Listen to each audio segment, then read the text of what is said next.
Hi everyone, welcome back to the Property Finance Podcast, and today we're carrying on our kind of AI interview series that we've done, kind of almost a little mini-series. And for today's one, I wanted to do something a little bit different because we kind of always focus on bridging, we always focus on development. And I thought, you know what, let's change the focus a little bit. Let's focus on HMOs because it's something that comes up a lot. It's something that I think a lot of clients have a lot of questions about. And so went to ChatGPT, as everyone does, and basically asked the question of, acting as an HMO investor, what questions would you ask your broker? So it spit out a series of questions, which I think would be really good to go through because reading through the questions, not only are they, again, very surprising in terms of accuracy, but they are questions that we get asked on a regular basis. So whether it be networking events, whether it be just in general client calls, whatever it may be. I think these are really handy, and these little podcasts, these little Q&As, hopefully people are finding helpful. All the feedback we've had has been pretty positive.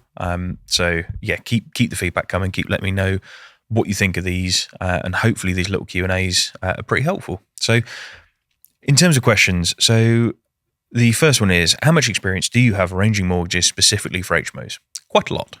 Is the answer to that one. So we do a huge amount of HMO mortgages, whether it be small HMOs, large HMOs, whether it be people converting offices into HMOs, whether it be small 2-bed houses into 4-bed HMOs. We've kind of covered all facets of HMOs. So all the way from kind of the acquisition finance, so refurb finance, all the way through to arranging either commercial mortgages or bricks and mortar mortgages if, for example, they're smaller HMOs. And then the next question is, how many lenders do you have access to that cater to HMO investors? So this is kind of open-ended, this question, because it could be refurb, it could be development, it could be commercial mortgages, it could be bricks and mortar mortgages. So there's kind of any number, but I would say on average, we probably have, in terms of HMO mortgages, we've probably got 20 lenders, I would think, at the minute, covering a whole range of experiences. There's probably more than that, come to think of it, but we'll say 20 that we use on a regular basis. In terms of refurb loans, we've probably got access to, again, probably 20 or 30 different lenders as well. So there's quite a few on there as well. The next one, are you independent or are you tied to a specific panel of lenders? We are completely independent. So we have no network, we have nothing like that whatsoever. So we approach lenders directly. We don't approach through any third parties or anything like that. We go straight to the lender, straight to the decision maker. So we don't have anyone else. Some other brokers have networks that they have to go through. So they'll have to take your case, give it to essentially another broker for them then to put it through. So we are direct to the lenders. And then the next one is, what are the current trends in HMO lending rates and criteria? So at the point of recording this, we're seeing decreasing interest rates. In terms of the criteria, we've seen a bit of a tighten up in terms of experience. So if you're looking at doing larger HMOs, for example, so I would class a larger HMO as anything kind of 6-bed plus. Some define it as 7-bed plus. I personally would put it as 6-bed plus. Anything 6-bed plus, we're seeing more stringent experience requirements. So lenders are really pushing for a good level of experience, so kind of having owned HMOs previously, maybe having a decent sized portfolio previously as well, normally kind of 12 months experience on those. Anything 5-bed or less, we're kind of able to get through via exception. So if you're a first time investor, for example, we have lenders who are happy kind of lending on those smaller HMOs as a first time kind of investment property. So in terms of criteria, yeah, we're seeing a bit of a tightening up and rates coming down as well. Then the next one is, do you foresee any regulatory or market changes that might affect HMO mortgages? Personally, at the minute, no. I think the stamp duty changes won't have a massive effect. I can't really see, there's been a huge amount of changes over the past few years to HMOs. I think they're probably pretty much done for now, at least in the short term with HMOs. Their focus very much seems to be on holiday lets and service accommodation at the minute. So I think I can't really foresee anything from a regulatory perspective. In terms of market changes, it's really difficult without a crystal ball to know what's coming. At the point of recording this, Trump's in power, obviously making changes. Labour are still doing Labour things. So it's really difficult to know what's coming up. But I think in terms of kind of the market change we're seeing, I think we will see more of an availability of HMOs, which may, because obviously landlords are moving into HMOs potentially to increase the yield that they're getting from their properties, because Obviously, when interest rates were up, they were obviously taking far less in terms of profit. So we may see more of a shift to landlords moving into HMOs, which may create an abundance of rooms. We may see room rates come down. It's really difficult to know. I hate that question because I don't have a crystal ball. But personally, I don't foresee a huge amount coming up. The next question, are there any specific restrictions on the property size, number of bedrooms, or tenant types that lenders impose? No. The only restriction that I would say on tenant types is that you're probably looking, lenders prefer white collar, blue collar workers. They're not looking for almost the supported living type tenants. I think that's a different product. So I think HMO tenants, they've got to be in that kind of white collar, blue collar state, really. I don't see them allowing anything else. In terms of number of bedrooms, 2 to 5 is kind of where you're looking at for your first time investors. 7 plus, I think, for your more experienced. I've not found an upper limit in terms of room numbers yet. I would ask anyone to challenge that. I think it'd be a good little challenge to have. But we've not seen any as of yet. Property size, again, I've not seen any specific requirements around that either. So we've got lenders who will cater, like I said, anywhere from 2 bedrooms up to 200-300 rooms. In terms of the next question, are there specific lenders for properties with more than 6 or 7 occupants, i.e. a large HMO? Yes, absolutely. So there are lenders who will specialise in 2 to 5, and then there are lenders who will specialise in 6, 7 plus. So they are your more commercially minded lenders. And that brings us nicely on to the next question, which is, will the lender use a bricks and mortar valuation or a commercial/investment valuation? As you see, a lot of these AI questions, I think, are literally questions that we get asked on a daily basis. They are questions that come up on every single networking event that I've ever been to. I've genuinely been really impressed with some of these questions that have come up with. In terms of whether a lender will use bricks and mortar or commercial, purely comes down to opinion to a degree. However, as a rule of thumb, 2 to 5 bedrooms, I would say, is always going to be bricks and mortar. 7 bedrooms plus should always be commercial, because at 7 rooms, you're talking about being on C4 planning use. So it's always going to be a commercial valuation at that point. If you are in an Article 4 area, again, always going to be a commercial valuation. 6 rooms is that weird in between. And there are a couple of lenders who will refer to it as a hybrid valuation. So it's almost like a bricks and mortar with a bit of an uplift to accommodate for kind of the money that's been spent. But I would say as a rule of thumb, 2 to 5 bricks and mortar, 7 plus commercial, 6 is a hybrid. Article 4 is always going to be a commercial valuation as well. Then the next question is, how will the valuation impact the loan to value? It won't. So the valuation has no bearing on the loan to value. The loan to value is always going to be, if you want to go to the high leverage, it's always going to be 70-75%. The valuation will just obviously impact how much you can borrow, because it will be 75% of that valuation. In terms of whether you have a commercial or bricks and mortar, what we tend to find is it doesn't really affect the loan to value. So lenders who do bricks and mortar valuations will go up to 75-80% potentially. Lenders who do commercial valuations tend to go up to 70-75%. So it doesn't have a huge impact. Then the next question is, do lenders require proof of HMO licensing before offering a mortgage? It really depends on the lender. As a rule of thumb, normally they'll want to see at least proof that it's been submitted for. So a license has been submitted. Now, there's obviously delays normally with the council issuing those licenses. So I think as long as they can see it's been submitted, most lenders will be happy offering, and will then go through the legal process and will then want to see the license before drawdown. But we have had some instances where, as long as the council have got some sort of back and forth with you saying, yeah, a license will be issued with no issue, then some lenders may take that and allow drawdown without that. And then the next one is, what happens if I am converting a single dwelling into an HMO? Will lenders require a specific conversion license? I think this is where AI shows it doesn't quite know everything. So this is referring more to a sort of permitted development or planning. So when you're going through, obviously converting single dwelling into an HMO, obviously check with planning consultant whether you need to go for permitted development, whether you need C4 planning. Depends whether you're in an Article 4 area, for example. So just check with your local planning consultant, and obviously they'll be able to give you guidance as to whether or not you need that. But obviously the lenders are going to need that depending on the feedback that you get. Then the next question is, if I purchase the property in its current state and convert it to an HMO, can I refinance quickly to release equity? Yes and no. So yes, you can refinance to release equity. Whether you can refinance quickly or not is a completely different matter. So what I would say as a rule of thumb is expect to be on your bridge or your refurb loan for minimum 6 months, because most lenders like to see some sort of ownership for at least 6 months before they then refinance. So there's not going to be a really quick refinance happening. I mean, most refinances take 3 or 4 months anyway at the moment, with sort of legal delays and everything else. So I would say realistically allow 6 months. I think that's probably where you want to be. But in terms of releasing equity, absolutely. And then it's asked as a follow-up, are there any specific products for this strategy? Well, if you wanted to release equity quickly, I would look at going onto a refurb loan and lining up the refinance at the same point that you take the refurb loan. It's as simple as that. There used to be a bridge to let. There are still lenders that kind of do bridge to let, but the whole benefit of bridge to let was that you would bridge, do the refurb, and then refinance immediately, but you would do it without any fees.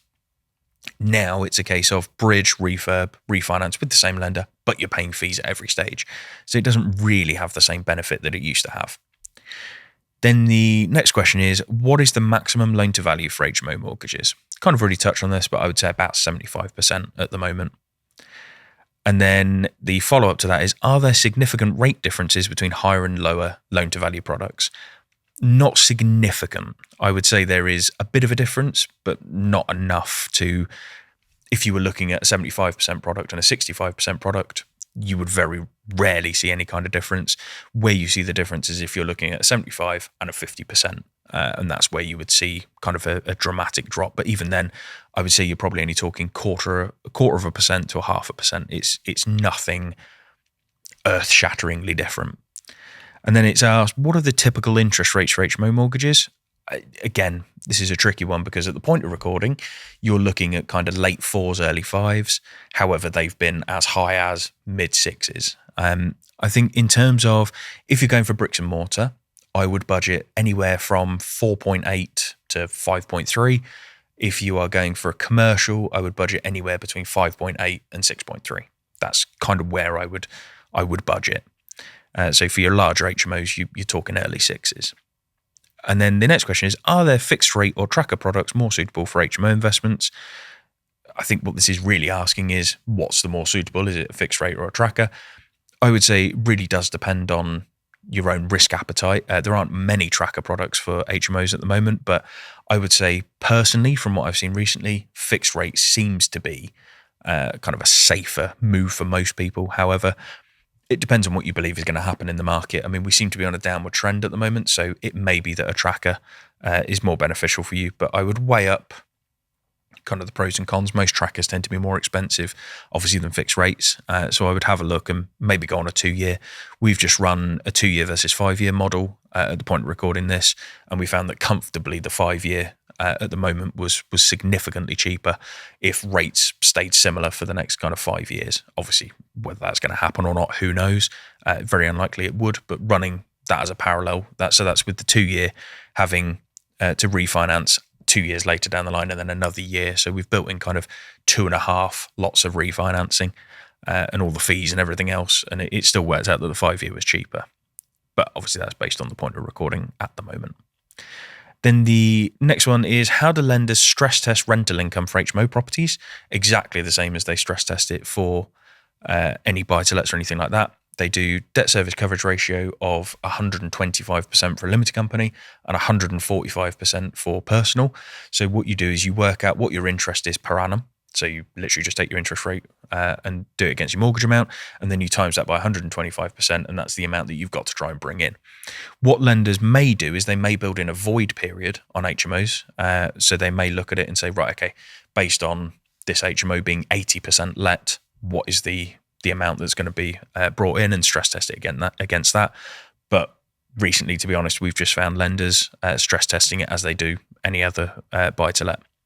And then the next question, literally I've just answered, are there specific income multiples or rental coverage ratios I need to meet? 125% for limited companies, 145% for personal. Moving into a bit more around the criteria. So It's asked, do lenders require prior landlord or HMO management experience? If you're going on the larger HMO side, I would say yes. For smaller, I would say probably not. So 5 bedrooms or less, you can probably get away with it.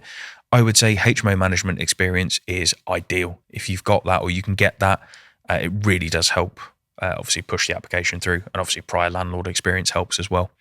And then it's asked, what are the criteria for first-time HMO investors? So again, 5 beds or less, I think is the key one.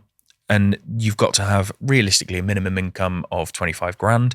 I think if you've gone through the purchase and the refurb element, so you've bought it and refurbed it, that really does help when going for an application for an HMO mortgage, because actually going through that development process is sometimes trickier than actually going through the rental process. So we tend to find that helps, obviously, the application. And then, should I purchase a property personally or through a limited company? I really can't answer that. I would direct you to an accountant. It's not that I can direct AI to an accountant, but you know what I mean. I would speak to an accountant and understand your own tax position. We see 99.9% of our clients go through a limited company now. Are there specific lenders or products available for limited company HMO mortgages? Yes. So there are lenders who will deal with both limited company and personal name. There are some lenders who will only deal with limited company, but I would say the rates are pretty much the same for both.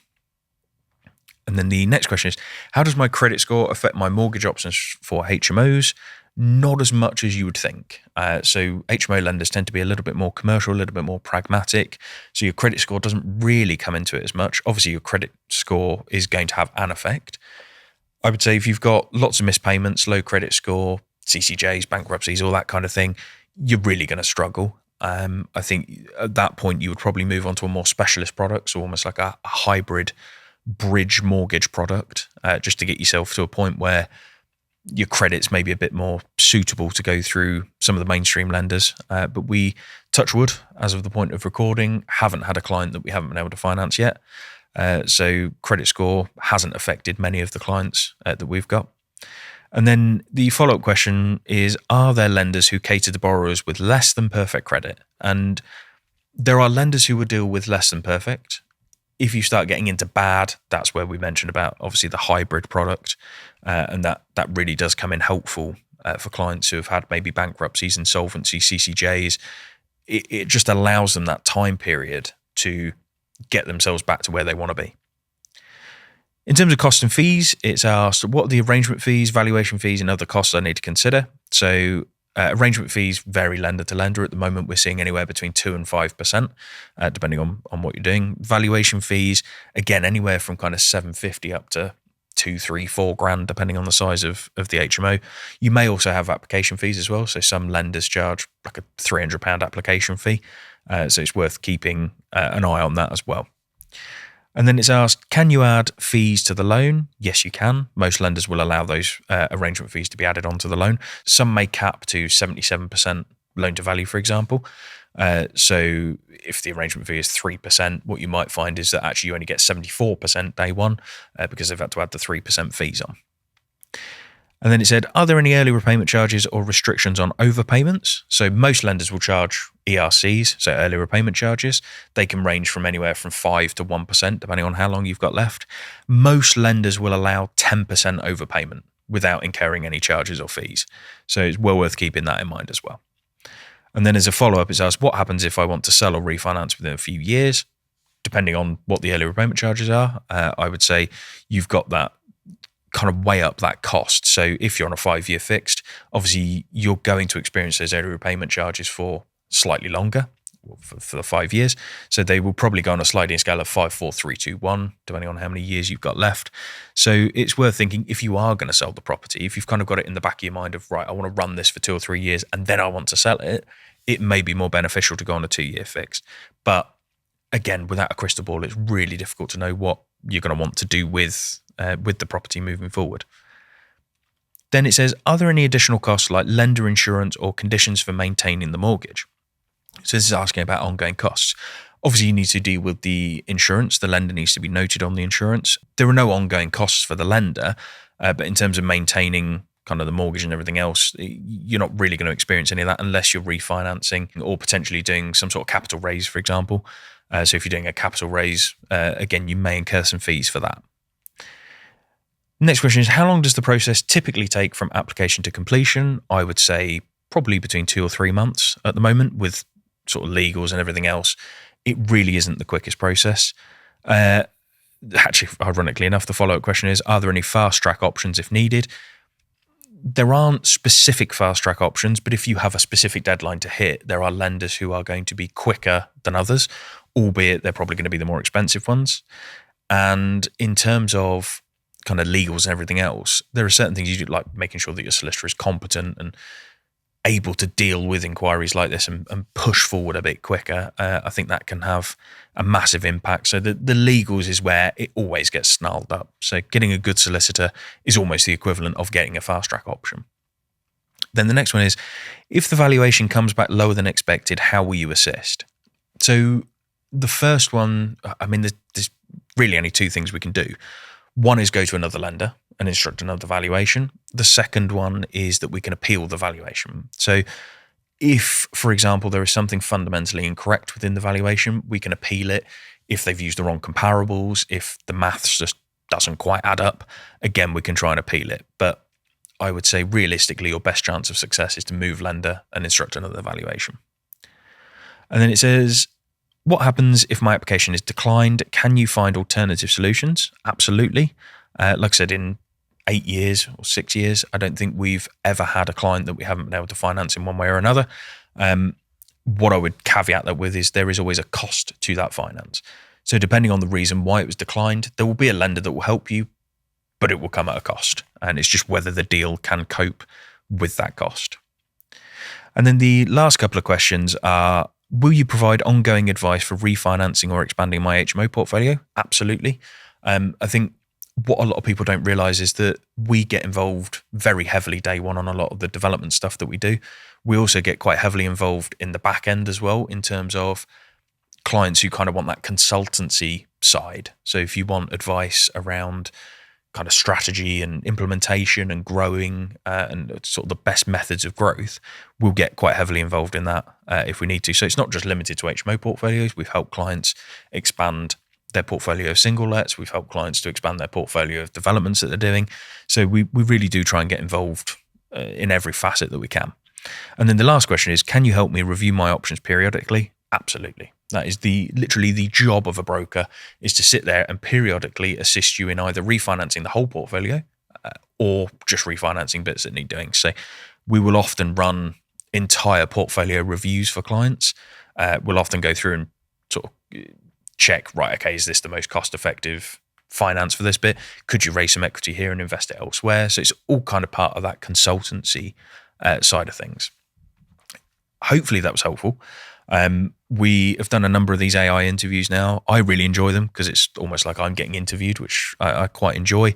Hopefully you enjoy it as well, because actually it's just packed full of information and seems to be almost like a frequently asked questions series, just all in one go about specific subjects. So hopefully that one was helpful. We've now done one on development, HMOs, bridging, all of the process and everything else. So if there's anything else that you want to hear in terms of these kind of interviews, if you're enjoying them, let me know.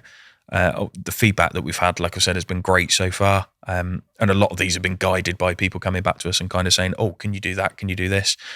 So yeah, by all means, drop me a message. Let me know if there's anything else that you want to hear. Otherwise, that leaves me to say thank you very much for listening. Catch you on the next one.